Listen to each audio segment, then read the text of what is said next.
భారత ప్రధాని మన్మోహన్ సింగ్ ఆత్మకు శాంతి చేకూరాలని భగవంతుని ప్రార్థిస్తున్నామని, ఆయన జీవితం దేశానికి ఆదర్శం, ఆయన మరణం ఈ దేశానికి తీరని లోటు అన్నారు పీసీసీ ప్రధాన కార్యదర్శి డాక్టర్ చరణ్ కౌశిక్ యాదవ్.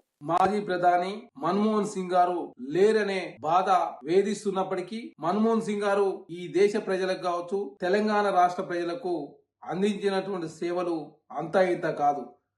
తెలంగాణ రాష్ట్రం సిద్ధించే నాటికి ప్రధానమంత్రిగా మన్మోహన్ సింగ్ గారు ఉన్నారు.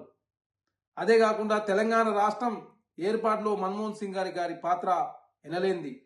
తెలంగాణ రాష్ట్ర ప్రజల తరఫున మన్మోహన్ సింగ్ గారి ఆత్మకు శాంతి చేకూరాలని చెప్పేసి మనస్ఫూర్తిగా కోరుకుంటూ, మన్మోహన్ సింగ్ గారు 1932 సెప్టెంబర్ 26వ తారీఖున మా పంజాబ్, ఇప్పుడు అది పాకిస్తాన్ దేశంలో ఉన్నది.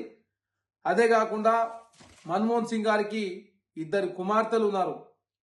మన్మోహన్ సింగ్ గారు బిఏ ఎకనామిక్స్, అదేవిధంగా ఎంఏ ఎకనామిక్స్, కేంబ్రిడ్జి, ఆక్స్ఫర్డ్ యూనివర్సిటీలలో ఎంఏ పిహెచ్డీ చేసినటువంటి ఒక గొప్ప మేధావి.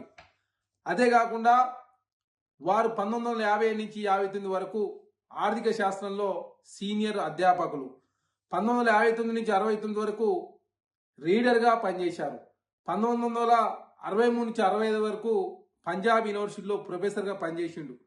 1966 నుంచి 69లో ఐరాసలో వాణిజ్య వ్యవహారాల అధికారిగా మన్మోహన్ సింగ్ గారు వ్యవహరించారు. 1969 నుంచి 71 వరకు ఢిల్లీ యూనివర్సిటీలో అంతర్జాతీయ వాణిజ్యంలో ఆచార్యులుగా మన్మోహన్ సింగ్ గారు పనిచేశారు.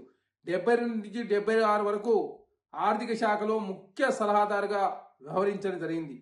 1976 నుంచి 80 వరకు ఆర్బీఐ డైరెక్టర్గా, అదే కాకుండా ఐడిబిఐ డైరెక్టర్గా, ఏషియన్ అభివృద్ధి బ్యాంకు భారత విభాగం గవర్నర్గా, ఐబిఆర్డి భారత విభాగం గవర్నర్గా, 1982 నుంచి 85 వరకు ఆర్బీఐ గవర్నర్గా, 91 నుంచి 96 వరకు కేంద్ర ఆర్థిక శాఖ మంత్రిగా పనిచేసిన వ్యక్తి మన్మోహన్ సింగ్ గారు.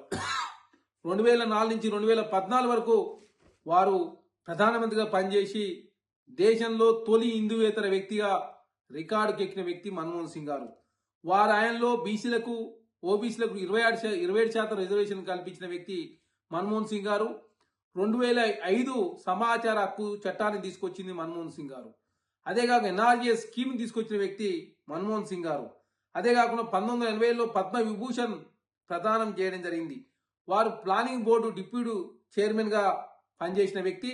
రోజుకు 18 గంటలు కష్టపడి ఈ దేశంలో ఆర్థిక సంస్కరణలు తీసుకొచ్చిన వ్యక్తి మన్మోహన్ సింగ్ గారు. అదే కాకుండా వారు 2017లో ఇందిరాగాంధీ శాంతి బహుమతి అందుకున్నారు. 1993, 94 ఉత్తమ ఆర్థిక మంత్రిగా యూరోమనీ అవార్డు అందుకున్నారు. 1998 నుంచి 2004 మధ్య రాజ్యసభలో ప్రతిపక్ష నేతగా, 2010లో వరల్డ్ స్టేట్స్మెన్ అవార్డు వచ్చింది. అదే కాకుండా ఫోర్స్ అత్యంత శక్తివంత జాబితాలో మన్మోహన్ సింగ్ గారి చోటు దక్కడం చాలా సంతోషం. మన్మోహన్ సింగ్ గారు అనునిత్యం ఈ దేశ ప్రజల కోసం 92 సంవత్సరాల కాలం పాటు నిత్యం ప్రజల కోసం 18 గంటల పాటు కష్టపడిన వ్యక్తి మన్మోహన్ సింగ్ గారు. మన్మోహన్ సింగ్ గారు లేరు అని చెప్పడానికే ఈ దేశ ప్రజలు చాలా బాధపడుతూ, మన్మోహన్ సింగ్ గారు ఈ దేశానికి అందించినటువంటి సేవలు అంతా ఇంత కాదు కాబట్టి మన్మోహన్ సింగ్ గారు ఆశయాలు తీసుకుపోయే ప్రయత్నంలో భాగంగా కాంగ్రెస్ ప్రభుత్వం ఎప్పటికీ ముందే ఉంటుంది. ఖచ్చితంగా మన్మోహన్ సింగ్ గారి సేవలను గుర్తు చేసుకుంటూ మన్మోహన్ సింగ్ గారికి ఆత్మకు శాంతి చేకూరాలని చెప్పేసి మనస్ఫూర్తిగా కోరుకుంటాము.